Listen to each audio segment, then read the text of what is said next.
Hi ladies, I'd like to talk to you today about emotional eating. Emotional eating is using food as a way to deal with our feelings instead of using it for its intended purpose, which is to satisfy hunger and provide fuel for our bodies. It's caused by feelings and stress and, interestingly, affects 90 to 95% of men and women in some form or other. If you feel that you are an emotional eater, it's really important to identify what the triggers are. So perhaps it's lack of sleep, perhaps you have a really crazy household with loads of children, it might be bored, it might be bad habits. You might just lack any respect or love for yourself, and so you just don't really care what you're putting into your body.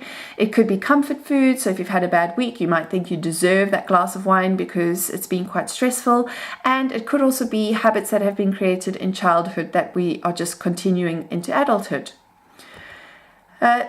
It's really important to recognize the difference between physical hunger and emotional hunger. So there's some distinct differences. With regards to physical hunger, it tends to come on gradually and can be postponed. It can be satisfied with any number of foods, and once you're full, you're likely to stop eating, and generally you don't feel guilty after you have satisfied your physical hunger.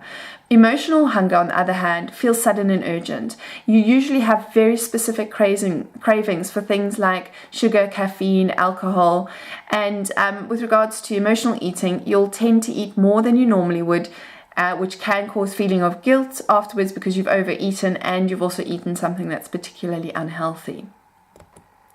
So if you find yourself reaching for unhealthy food over the next 6 weeks and actually beyond that, because we're creating a healthy lifestyle here, I would like you to stop and ask yourself these questions. Do I really feel hungry? Am I having difficulty concentrating? Am I feeling irritable? Am I tired, bored, stressed? And if you are really hungry, then by all means have a healthy snack or a cup of herbal tea. If you're not hungry, distract yourself. Go for a walk, read a book, have a nap. Reduce your stress by taking 5 minutes to yourself. Find a way to break that habit of reaching for unhealthy food when you want to emotionally eat. After this video, you'll see that there's an emotional eating journal attached. What I'd like you to do is print that off, and if you are an emotional eater, explore the reasons why you're emotionally eating. So you need to find out the triggers for what causes you to emotionally eat, and then be really honest with yourself about how you feel before and after you do that emotional eating.